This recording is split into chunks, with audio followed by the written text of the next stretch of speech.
Stacy Standley is our presenter for Volume 2, entitled Facts Matter. He is uniquely qualified, having served as Aspen's mayor for 3 consecutive terms, to really understand what our political leaders are responsible for in terms of protecting the community, protecting our water supply, but even most importantly, conserving and protecting our quality of life. Welcome, Stacy Standley. Thank you, Laura. You more than stated the obvious that I am a recovering ex-politician, but still have a passion for serving people, which I appreciate. Now, you may think after hearing John that I'm probably going to speak a lot longer since I brought a bottle of water up here with me. But actually, you just heard John talk about the Colorado River and Nevada's position in the Colorado River. This is the Colorado River, based upon the allocations that John said. This is Nevada's share of the Colorado River. Does that make any difference in this pitcher of water? That's the point. Why are we saving water to export, as John said, to California or to Arizona or anywhere else? We should be using it, and we should be using it wisely, and that's not what we're doing. So this is a graphic representation. I've actually decided to give Las Vegas a little credit here and let Mayor Goodman's martini glass be our 2% of the water. But now what I'd like to do is, last year you all saw that according to SNWA's numbers, we only used 188,000 acre feet of water. That is only 62% of our allocation of the water. If we use that same number and we use UNLV's School of Real Estate and their growth projections, they say that in 2042, our population will be 3 million people. Right now, it's 2.3. At 3 million people, using that same ratio, we would be using 245,000 acre feet of water, or 89% of our allocation. Run it out to 2060, when they say we will be at 3.3 million people. At 3.3 million people, we actually are using 100% of our water. That means that we can grow from 2.3 to 3.3. We can add 1 million people here and still use the water that we have. And actually, we will get more water in recycling, because under their new guidelines, where you are not using as much water for landscaping in the new projects, that means there'll be more water going into the recycling. And that's a positive benefit for us. All right. The Colorado River was first explored by Colonel John Wesley Powell back in the 1860s and 1880s. And the interesting thing that he found, being a wise man, and he was also head of the Geologic Survey, was simply this: there's not enough water to irrigate all of these lands. He went to Congress and he delivered that message to the U.S. Congress, saying simply, I tell you, gentlemen, you are piling up a heritage of conflict and litigation over water rights, for there is not enough water to supply the land. He was prescient, and he was right. And he was doing this when nobody lived here. California had already become a state. Arizona, Nevada had not. We had no population base. But he saw what the water was about and what the land was about. So what are the facts? It's a perfect storm for government overreach. That's what has come out of what we see now. The Colorado River Compact over-adjudicated the amount of water in the river. That was something John talked about. They used a 10-year period that was very wet, and that's not what the actual amount of water has been over time. From 20 to 21, we had 1,200 years of the greatest drought in those 1,200 years. Well, that's actually not true. The Anasazi Indians left the Four Corner regions, including Nevada, in 1276 because they had had a 25-year drought. So these droughts are recycling. It's not climate change. It's not heating up. It is the fact that this is a normal cycle of the earth. Lake Powell and Lake Mead receded by over 100 feet. We've seen that. What that actually means, however, is that we have decreased only 12% of the water in Lake Mead in the last 24 years, and that's under extreme drought conditions. What we do know, and as John has said, is we can't renegotiate these water laws. These are ground into the history. And yes, maybe a Supreme Court can make some changes, but as he said, the governor's the only one that can enter into a negotiation that is binding on the state of Nevada. Las Vegas and Nevada and Arizona, you know, have been the fastest growing states in the union, or cities in the union, for many, many years now. That's just the way it is, and that's a good thing as long as we use our water wisely, which we have done. However, under Senate Bill 4457, which is just reintroduced last month in June, this is to reallocate 21,000 acres of land sales here in Clark County. That land is zoned for 241,000 homes. That's 1 million people. That's from M Resort down to Prim. Where does that water come from? That water right now comes from our grass and our trees and our homes, because that is what AB 356 is intended to do. But as John said, everywhere else, they make the developer bring the water. You go to Maricopa County in Phoenix, they require the developer to bring their own new water in. And there is water for sale on the Colorado River. The Colorado River Indian Tribe in Parker, Arizona, got a federal law passed last year, 176,000 acre feet of water now available from that tribe alone for sale. So AB 356 is not the solution, and I'd like to quote Mark Twain, who most of you probably realize started his writing career as a journeyman reporter up in Carson City, Nevada, when his brother was the Secretary General or the adjudicator of the Colorado or the Nevada Territory back then. Mark Twain said, "No man's life, liberty, or property are safe while the legislature is in session." His warning remains prescient now, as we can see from enacting bills like AB 356 and AB 220. So Assembly Bill, this is the important point. Assembly Bill AB 356, it says the only operative line in that several-page bill is that relating to prohibiting the use of water from the Colorado River to irrigate non-functional turf. Well, on the surface, that sounds like we're trying to save water. We're going to take out the turf because we can't use the Colorado River. However, SNWA did a site review with a sub-association here in Spanish Trail, and when they were asked the question about if we remove our turf, do we have to put in drip irrigation?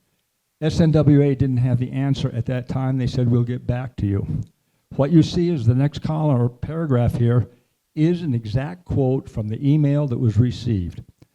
AB 356 only addresses the issue of non-functional turf and not irrigation systems, i.e. you don't have to get rid of your spray irrigation.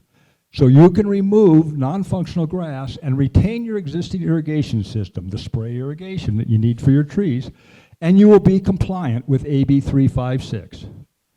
Is that not a contradiction in concept? The only thing you lose under that agreement is you don't get the rebate that you might get otherwise. But as most of you that have irrigating people will talk to you, the cost of converting from spray to drip irrigation is far in excess of $1 or $3 that you'll get as a rebate. So the problem is, we have now become, according to Forbes last week, the most expensive destination in the United States. That's great for the casinos, it's not great for the rest of us, and it can start to impact our tourism count over the future. We're the fastest warming city in the US, which you know very well. We see that every day in the paper. Ozone quality alert through September 30th. This occurs every year. I pulled out the air quality report from the RJ today. We have 8 recording stations here in Clark County. 6 of those 8 recording stations reported ozone levels above 100. 100 is the maximum safe limit. One of them is at 170.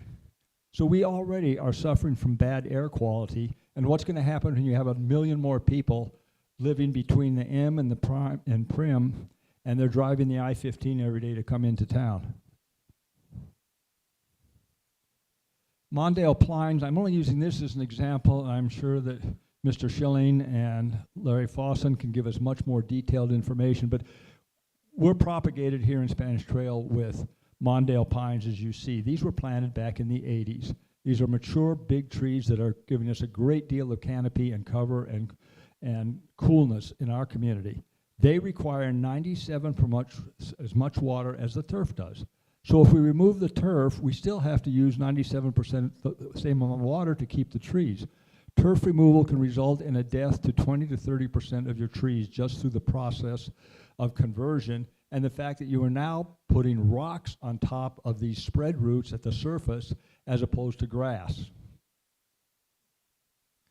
Xeriscape temperatures are 15 degrees hotter than blacktop and 30 degrees hotter than grass. We did this study here in Spanish Trail, but Dr. Kelly Cope is going to show you much more dramatic information with exactly the same results. So this is not fabrication. This is the fact of the reason we're overheating as a community, as a city. More important, NRS 116 by name states that you cannot prohibit the use of artificial turf in an HOA.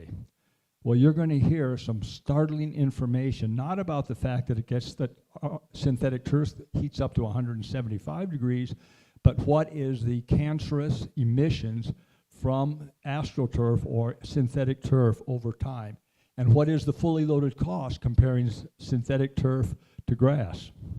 Okay. So what is the end result of AB 356 and the excessive use penalties? Our quality of life will deteriorate. Turf removal would depreciate home values, and that's what we have to look forward to. How smart are water-smart landscapes? Oak Ridge Laboratory, the original study that is being used to remove turf and say that we will save 51 gallons per square foot by removing our turf and going to xeriscaping was a study that was conducted by SNWA using in-house people that used 1995 to 2000 period to do their analysis and their water use. Well, we're 30 years later.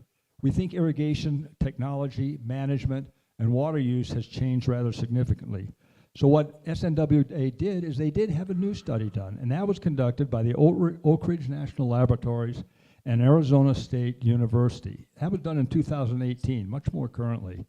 That study showed that the maximum savings from xeriscaping is 18%, not the 36% that the Socoville study suggested 20 years earlier.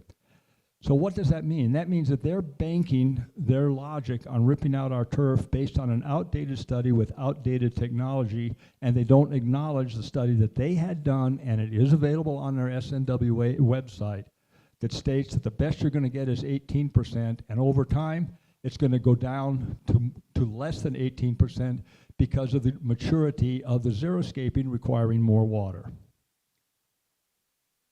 So what's the impact of AB 356 on communities? This is important. I've not put the names here because I'm trying to protect the innocent as well as the guilty, but the top four are all townhome sub-associations here in Spanish Trail. The bottoms are all single-family homes. What you see is the townhomes, because they are excluded from definition of single-family, even though the U.S. Census classifies them as single-family, Clark County Building and Zoning classifies them as single-family, and the appraiser includes them as single-family, but SNWA, they don't care.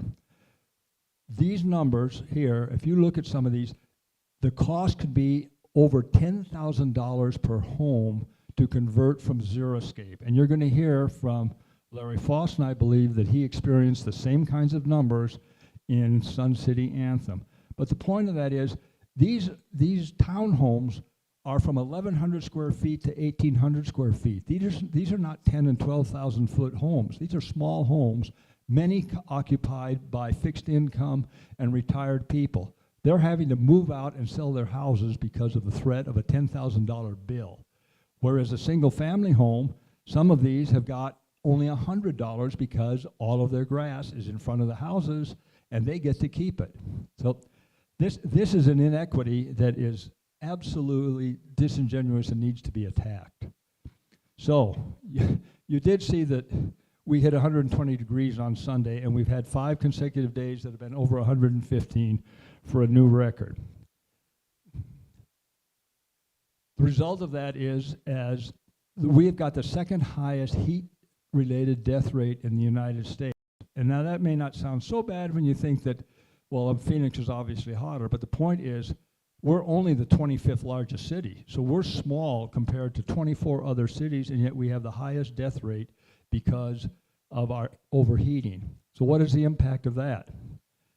This is an article that was in the RJ earlier this year. And the first part of it, and this is Dr. Ben Leffel, UNLV professor. He said if extreme heat is in Nevada is going to, believes tourists may take a look at going somewhere else. That's a pretty obvious question or answer. Second part of that is we have turned our habitat into a weapon. Removing the grass creates the weapon. It's a desert out there, and we need to reduce emissions while at the same time begin to adapt and protect people, which means protecting our environment. Okay. So my impression is that SNWA has thrown the residents of Clark County under the bus through the types of activities that they are engaging in to make themselves feel good about what a great job they're doing as the mouse in the field of elephants on the Colorado River. So the climate of Las Vegas. First, too hot. Second, too dry. Third, not so fabulous perhaps. Fourth, thank you SNWA. We appreciate all your efforts to destroy our economy and the quality of our life and our environment. And I leave you with a simple saying that Teddy Roosevelt, who was one of the founders of our national park system, said but clear back in 1912, leave it as it is, the ages have been at work upon it. Man can only destroy it. Thank you.